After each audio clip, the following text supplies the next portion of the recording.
السلام عليكم ومرحبا بكم معنا في حلقة جديدة من برنامج بارطاج. في حلقتنا اليوم غنناقشوا موضوع غاية في الأهمية وأخطر من الجائحة اللي ضاربة العالم وضاربة بلادنا. الأمر كيتعلق فيروس كورونا، ولكن فيروس خطير خطر من فيروس كورونا. الأمر كيتعلق بفيروس الأخبار الكاذبة، الأخبار الزائفة والإشاعات. غير المشترك بيناتهم أنهم بجوجهم كينتشروا بسرعة، وبجوجهم عندهم خسائر على الفرد والمجتمع. ما نطولش عليكم ونمشي مباشرة عند ضيوفي اللي فرحان بزاف أنهم يكونوا معنا اليوم عبر تقنية الفيديو لمناقشة حلقتنا اليوم. معايا اليوم كل من فدوى كمال اللي هي عضو مؤسس لمختبر المغربي لرصد الأخبار الزائفة، وكذلك مدربة تحقق عن الأمن الرقمي في المركز الدولي للصحفيين في واشنطن. مساء النور فدوى، شكرا لك لتلبيتك الدعوة. شكرا محمد، اهلا واهلا بالمشاهدين. واولا بغيت نقول رمضان كريم على جميع المشاهدين وعليك والطاقم ان شاء الله. شكرا لك فدوى. كذلك فرحان بزاف انه تكون معنا اليوم اليزابيث مايرز، محاميه استاذه قانون ورئيسه تحرير سابقه. مساء النور مايرز، مرحبا بك وشكرا لك لتلبيتك الدعوه. السلام عليكم وشكرا. أنا فرحانة باش نكون معكم اليوم. غير سمعوني قلت مايرز قالوا غنقلبها معك انجليزيه. وإنجليزية وشوية فرنسوية بشوية دارجة. شوفي انت دوي كيف ما بغيتي الوقت اللي بغيتي، شويه من الفرنسي شويه من اللونجلي شويه من العربيه، وما تنسيش لينا الدارجه كثري منها بزاف. واخا شكرا. إذا فرحان بكم أنكم تكونوا معنا، وكان من المتوقع أنه يكون معنا كذلك من مصر محمد بشير عبادي، المدون والباحث وكذلك صاحب شركة للتواصل، ولكن تقنيا ما كاين معه تواصل على ما أظن. كاين مشكل سكايب في مصر. قبل ما نبداو محاور وأسئلة حلقتنا اليوم، في البداية بغينا نتعرفوا عليك أكثر فدوى كمال. كيف ما سبقتي قلتي قبل، حاليا انا كنشتغل كمدربه وخبيره مع المركز الدولي للصحفيين في اطار برنامج حلول لمشكلات وسائل التواصل الاجتماعي، اللي هو برنامج بشراكه ما بين مشروع فيسبوك للصحافه والمركز الدولي للصحفيين بواشنطن. وهذا المشروع كيهدف بالاساس انه يعطي الصحفيين في الشمال افريقيا والشرق الاوسط القدرات والمهارات اللي خص تكون عندهم باش يقدروا يتحققوا من المعلومات اونلاين، ويقدروا يستعملوا التكنولوجيا باش يحسنوا لا برودكسيون جورناليستيك ديالهم. كذلك بغينا نتعرفوا أكثر على إليزابيث مايرز. قربينا منك وعرفينا عليك أكثر. قلتي قبيلة أنا محامية وأستاذة ديال القانون في يونيفرسيتي واشنطن، ورئيسة تحرير سابقة ديال مجلة Inside Arabia في واشنطن دي سي.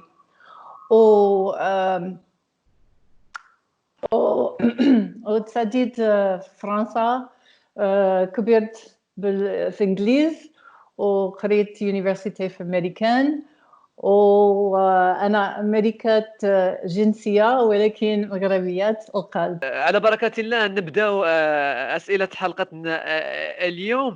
يعني فدوى، شنو هي الأخبار الزائفة؟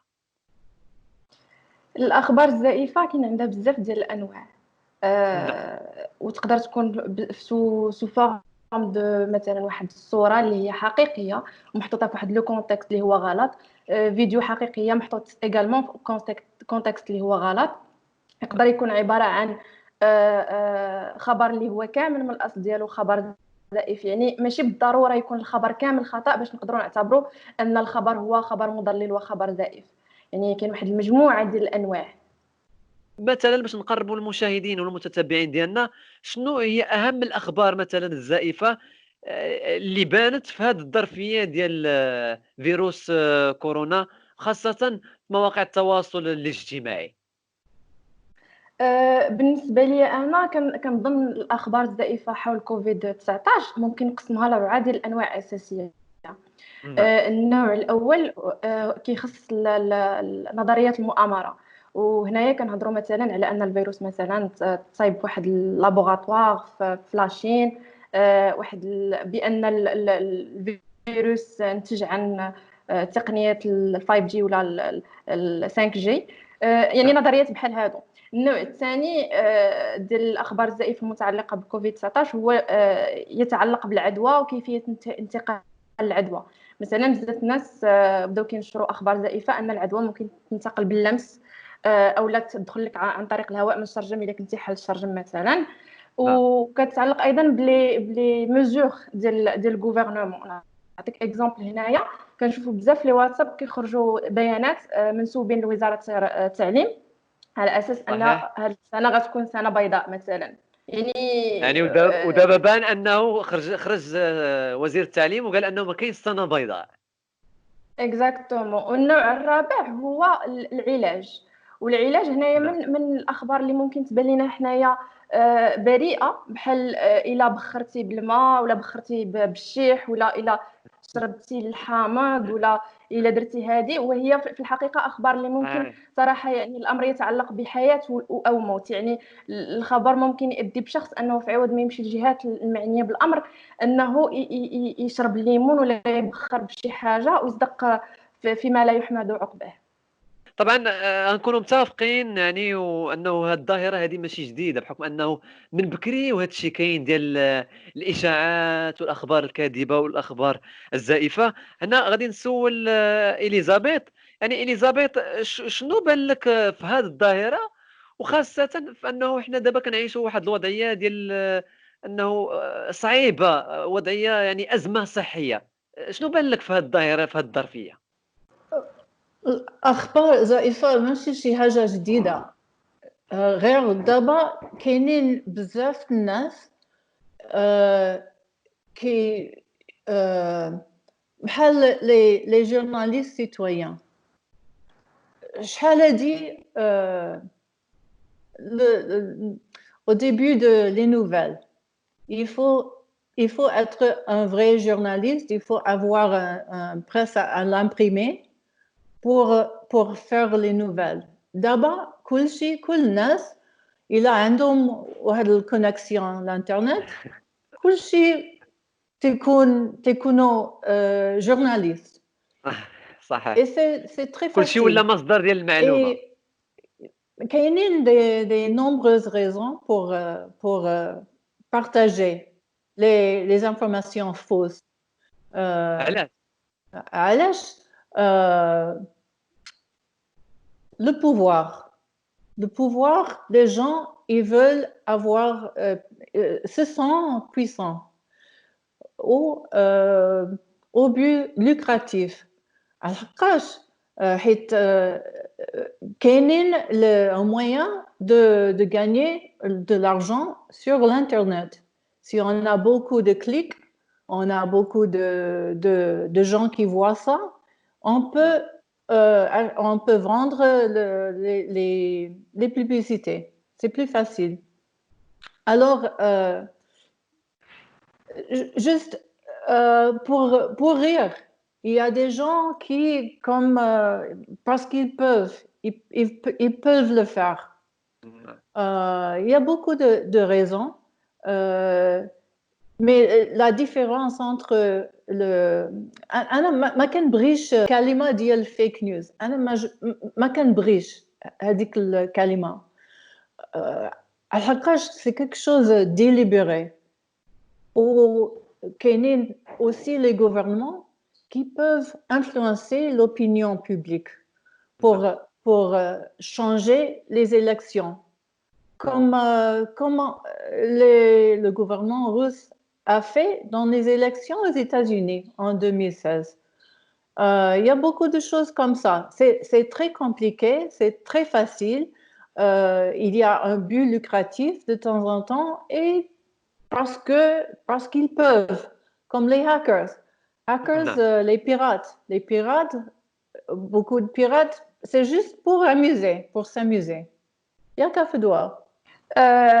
يا اليزابيث عندها الحق. يمكن ندير اضافه هنايا. غير نعم.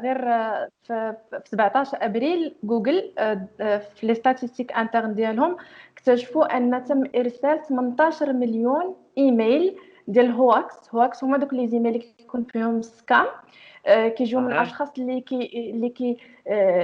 كيقولوا بلي هما جهات امنيه ولا منظمه الصحه الى غير ذلك، وكيطلبوا من الناس يكليكيو كيف ما قالت اليزابيث على دي ليان. وهذوك لي ليان اما كيدخلوا دي فيروس للناس في لي بيسي ديالهم، ولا كيدخلوهم لشي بلايص اللي كيدخلوا فيهم الارقام ديال لي كونط بونكير اتسيتيرا. كيفاش نقدروا نتصداو لهذا الشيء فدوى؟ في الحقيقه كاينين بزاف ديال لي زينيسياتيف وكاينين بزاف ديال الجهود اللي دارت في هذا الاطار. بالنسبه للجانب المحلي، وغادي نهضر على المختبر المغربي لرصد الاخبار الزائفه اللي انا عضو مؤسس فيه، ومعايا نعم. زملاء اخرين من بينهم يعني محاميين بحال مهدي الزوات، ومعنا صحفيين بحال نوال مستطاع والى غير ذلك. حنا من طرفنا حنايا كنشوفوا اي خبر زائف ولا اي فيديو كينتشر اللي غادي يخلق واحد البلبله ولا غيزعزع يعني الاستقرار العام ولا غادي يخلق واحد شويه ديال الهلع في المجتمع، نعم. وتنقوموا بالدور ديالنا كدي سيتويان كمواطنين في هاد البلد. يعني غراتويتمون ما عندنا حتى شي ربح مادي من هذا الشيء، وكنديروا لا فيريفيكاسيون كنشروا بيانات. كاينين بزاف ديال لي زينيسياتيف اخرين، يعني ما كاينش غير الانيشياتيف ديالنا. بالنسبه للجانب الامني تبارك الله، يعني الدوله ديالنا خلقات واحد الخليه سميتها الخليه الامنيه لرصد الاخبار الزائفه المرتبطه بفيروس نعم. كوفيد 19، صحيح. اللي كتخدم 24 ساعه على 24 ساعه، 7 ايام على 7 ايام، اللي العمل ديالها الرئيسي انها ترصد هذه الاخبار الزائفه وترصد الاشخاص اللي كينشروا هذه الاخبار الزائفه. كذلك يعني التقنيه اللي كتستعمل عموما في هذا النوع ديال رصد الاخبار الزائفه سواء في المختبر ديالنا او الجهات الامنيه هو الذكاء الاصطناعي. يعني حنا كنستعملوا التكنولوجيا وكنعتمدوا بشكل اساسي على التكنولوجيا والذكاء الاصطناعي. هذا يعني من الجانب المحلي. من الجانب الدولي او من جانب ديال وسائل التواصل الاجتماعي واللي هي بالاساس المنصات اللي كتنشر فيها بشكل كبير هذا النوع من الاخبار الزائفه، غنهضروا مثلا على فيسبوك، بما انني يعني نعم. منخرطه في واحد المشروع اللي انا مطالبه انني حاليا الفوكس ولا التركيز ديال لي فورماسيون اللي كندير يكون خصوصا على كيفيه تصدي الاخبار الزائفه حول فيروس كورونا ولا كوفيد 19. من جهه ديال فيسبوك مثلا، غير في شهر 3 في لي ستاتيستيك انترن شفت باللي فيسبوك وجه تقريبا 2 مليار شخص نحو معلومات موثوق بها عن طريق واحد المركز اللي كريا فيسبوك سميتو مركز معلومات كوفيد 19 نحو نعم. منظمه الصحه العالميه والصفحات اللي هي رسميه. ايضا فيسبوك قام بعمل دي بارتناريا. ديجا هو فيسبوك عنده دي بارتناريا، خص الناس يعرفوا بان هاد الشركه ماشي هي اللي كدير لا فيريفيكاسيون. الناس اللي لي نعم. زومبلوي ديال فيسبوك ماشي هما اللي كيقوموا بالتحقق من المعلومات الزائفه ولا الاخبار الزائفه. فيسبوك داير دي بارتناريا وشراكات مع مؤسسات خارجيه. بالنسبه لشمال افريقيا والشرق الاوسط كاين 2 ديال المؤسسات، اجونس فرانس بريس وكاين وتبينوا. هاد 2 نعم. مؤسسات كيقوموا بالتحقق من المعلومات وكيحطوا عليها واحد الريت ولا واحد الفلاغ. الا كان خبر زائف كتحط عليه بحال واحد الفلاغ، وانت ملي كمستعمل فيسبوك كيبان لك هذاك الفلاغ. يا اما دابا حنا في ظرفيه اللي هي صعبه شويه، فيسبوك ديما كيحاول يدير داك البالونس ما بين حريه التعبير وما بين صحيح. الصحه ديال الناس والسلامه وصحة ديالهم. ما المعلومة. كيحيدش اكزاكتومون، ما كيحيدش الاخبار الزائفه نعم. فيسبوك، كينزل ليها مدى الوصول ديالها. حاليا بما ان الاخبار الزائفه المتعلقه بكوفيد 19 كتضر بالصحه وممكن تؤدي بوفاه شخص ولا هذا كيتحيدوا نعم. الاخبار اللي ممكن يديو لوفاه ديال شخص كيتحيدوا. فوالا. يعني غير كمعلومة إضافة لهذا الكلام اللي قلتيه، فطبعا الكل مسؤول كفرد كمجتمع، أي واحد في القطاع، يعني الحكومة، يعني كنا مسؤولين على أننا نتصداو للأخبار الزائفة والأخبار الكاذبة والإشاعات، بحكم أنه غير في هذه الأيام من نهار بانت كورونا في بلادنا فما يقارب 200 خبر زائف منذ منتصف مارس اللي داز، بمعدل 4 ديال الأخبار زائفة يوميا، يعني في ظل الوقت، لأنه العالم كله كيف ما قلنا أنه كيحارب هاد الجائحة. ففي بلادنا كنلقاو أنه كنحاربوا الوباء، وكذلك كنحاربوا هاد الأخبار الزائفة. هنا كتولي بزاف ديال الحوايج كتأثر على الفرد والمجتمع. فدوى القضايا المتعلقة بالأخبار الزائفة، يعني من نهار بدات حالة الطوارئ الصحية في بلادنا، تجاوزات أكثر من 83 بحث من طرف الجهات المختصة.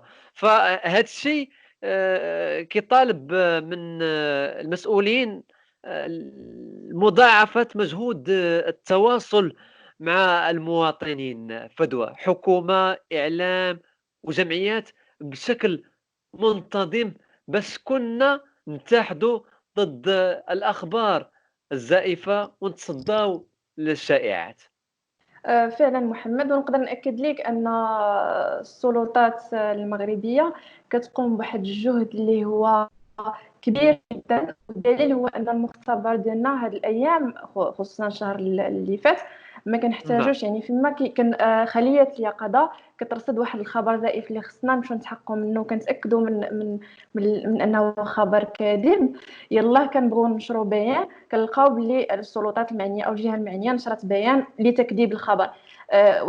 واحد الجهود اللي هي جباره اللي كيقوم بها المغرب حاليا، اللي لازم يعني يجب زعما القيام بالاشاده بهذه الجهود. إليزابيث، يعني بنقطة بنقطة، اعتمادا على هذا الشيء اللي واقع في العالم، يعني وهاد الظرفية اللي كنعيشوها ديال زمن كورونا، الحلول المقترحة.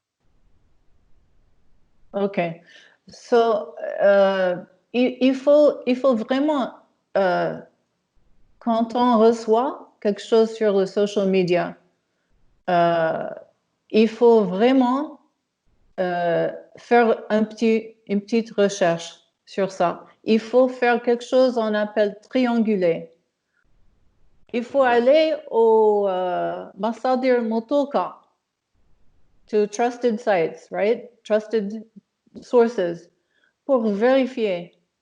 Il ne faut pas juste envoyer, juste forward. Kulshi, tu vois quelque chose, tu envoies immédiatement. C'est طبعا، pas ça. Il faut être يعني ما plus يكونش بارطاج responsable. بزاف. بزاف. كاينين les signaux, les petites indications. Si on reçoit quelque chose sur WhatsApp, par exemple, c'est un vidéo, c'est très typique.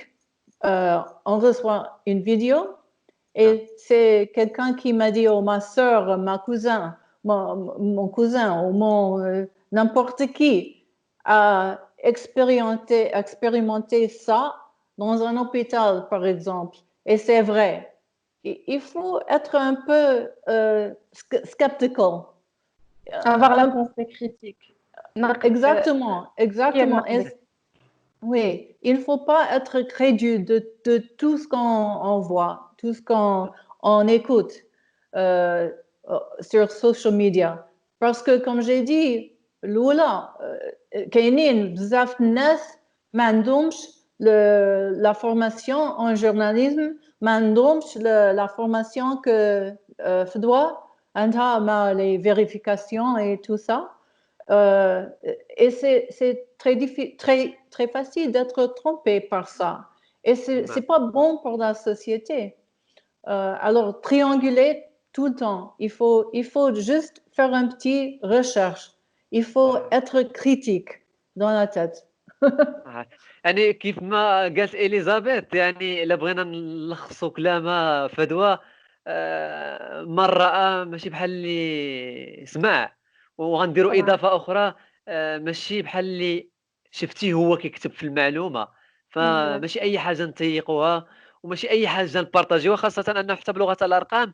فالوكالة الوطنية للمعلومة قالت أنه 65% يعني من المغاربة كيبارطاجيو في الواتساب، و53% منهم في الفيسبوك كيبارطاجيو في الفيسبوك. يعني ثقافة البارطاج من أجل البارطاج، وأنا الأول وبحبي المركزي الأول. فدوى، يعني من طبعا. يعني من بين المقترحات يعني والحلول باش نزيدوا للقدام يعني ونتجاوزوا هاد الشائعة والأخبار الزائفة اللي كتضرنا كفرد وكمجتمع بارك غا كورونا. طبعًا، غير باش نعلّق على قضية البارطاج، الإشكال ديال البارطاج بزاف الناس كيطيحوا فيه، وكاين الناس اللي حاليًا يعني واقعين في مشاكل كبيرة بسبب الإشادة، خصوصًا عندما يتعلق الأمر بun contenu اللي هو متعلق بشي حاجة عندها علاقة بالإرهاب، كتمشي تدير ليه بارطاج كنولوا في الإشادة. بالنسبة صحيح. للحلول كيف ما ذكرت يا محمد، وأنت ذكرتي واحد الحاجة اللي هي مهمة جدًا. يعني خصنا نديرو واحد المقاربة تشاركية باش نقدروا نلقاو حلول لهذا المشكل ديال انتشار الأخبار الزائفة، ونقدر نأكد ليك أن معركة ضد الأخبار الزائفة حول COVID-19 هي نوعًا ما رابحة، يعني الحمد لله على مستوى وسائل التواصل الاجتماعي بالنسبة للكم الهائل ديال الأخبار الزائفة اللي كتنشر. نعم. بالنسبة لهذه المقاربة التشاركية كنقصد ان لي بلاتفورم ديال السوشيال ميديا او ديال وسائل التواصل الاجتماعي هما دابا حاليا يوتيوب، انستغرام، فيسبوك، تويتر اكسيتيرا دايرين حاليا دي زالغوريثم. لي زالغوريثم مازال ماشي بارفي. انا جو بو تو كونفيرمي هذه القضيه، مازال ماشي بارفي، والدليل ان بزاف لي زانفورماسيون كي سون فيابل كيتنشروا على كوفيد 19 في لا بلاتفورم ديال فيسبوك كيتسوبريماو من الاصل، ما كيتبوبلياوش على اساس انهم سو سون دي فوس انفورماسيون. كاين المركز اللي قلت لك سونتر دانفورماسيون اللي اون فوا كتحل الفيسبوك ديالك كيعطيك لي بروبوزيسيون و اخر الارقام الى غير ذلك، ولا كيفلاغي لك لي بوبليكاسيون كي سون فوس. كاين لي زينيسياتيف دابا اللي كيديروا واحد لي فور انورم. كاين لي فور من الدوله المغربيه اللي قلت لك عن طريق الخليه الامنيه لرصد الاخبار الزائفه المرتبطه نعم. بوباء كورونا، ولكن هذا الشيء كامل ما يمكنش يحارب ديك العقليه ديال نشر الاخبار الزائفه اللي ما كانش التفكير النقدي. ولكن كيف ما قالت اليزابيث ليدوكاسيون، كيفاش حنا غادي نطوروا هذا التفكير النقدي الا ماشي انا وانت وهو عاوننا الناس اخرين باش يطوروا هذا التفكير صحيح. النقدي. ما صحيح. يمكنش نطبقوا هذه المقاربه التشاركيه على ارض الواقع. وانا كشخص، انا كفدوى، بديت لو لونسمون ديال واحد سيري دو فورماسيون غراتويت موجهه لكل شيء ماشي غير الصحفيين، حيت انا في اطار العمل ديالي مع المركز الدولي للصحفيين وفيسبوك والمؤسسات الكبيره اللي خدمت معاها منهم جوجل الى غير ذلك، كنا كنستهدفوا بشكل اساسي الصحفيين، وذلك لسبب واحد انهم دي انفلونسور. يعني الا استهدفت واحد 10 الصحفيين وفورميتهم مزيان راه غادي نانفلونسي واحد العدد كبير من الناس. ولكن حاليا حنا كلنا نعم. اوني كونفيني، بنادم راه هو في الدار مع غير البورطابل صافي، قدامه غير البورطابل. ما كتعرفوش شنو غادي يدير بهذاك البورطابل. دونك صحيح. دوكو انا de mon côté je ferai de mon possible, je fais de mon possible انني j'offre le maximum de formation gratuite، وهذوك الناس هما يمشيو يديروا دي فورماسيون لخوتهم لجيرانهم لولادهم ايتترا. وكنظن هذا نداء يعني من المنبر ديالكم، هذا نداء لجميع الناس، لي زيكسبير، لي فورماتور، لي جورناليست، انهم يديروا دي فورماسيون. دابا تبارك الله راه كلشي ولا كونيكتي، يديروا دي نعم. فورماسيون اللي يوعيو فيهم الناس اللي بطريقه اللي تكون لبقه. ما ندخلوش في ديك القضيه ديال فين نهضروا مع الناس على اساس انهم اغبياء. انا ماشي طبعا شي حد هدفنا كيكذب عارف. هدفنا يكون هدف واحد، للهدف منه هو اكزاكتومون. انه بلادنا يعني بركة عليها، غير انه دابا مضاربين مع هاد الجائحة، ما عندناش وقت باش يكون عندنا عدو اخر اللي هو الى جانب الوباء يكون الغباء والجهل في هاد الظرفية هذه، فكلنا مسؤولين. ما بقاوش نشيروا على بعضياتنا، لا انت اللي خاصك دير الضوء في هاد الظرفية هذه. ومن بعد هاد الظرفية هذه فيما يتعلق بأي خبر، بحكم أنه كيف ما قلنا كيضرنا كفرد وكيضرنا كمجتمع. Je vous remercie beaucoup, Elisabeth, pour votre participation à l'émission Partage. Merci à vous. Un dernier mot. Non, j'ai dit, je souhaite les gens بقى في الدار. شوية مازال بقى في الدار ها وكل إليزابيث، شيء بخير إن شاء الله. إليزابيث قولي معي، ها العار بقاو في الدار. شنو عاوتاني عاود؟ ها العار بقاو في الدار. حلار بقى في الدار. برافو. برافو عليكم. برافو.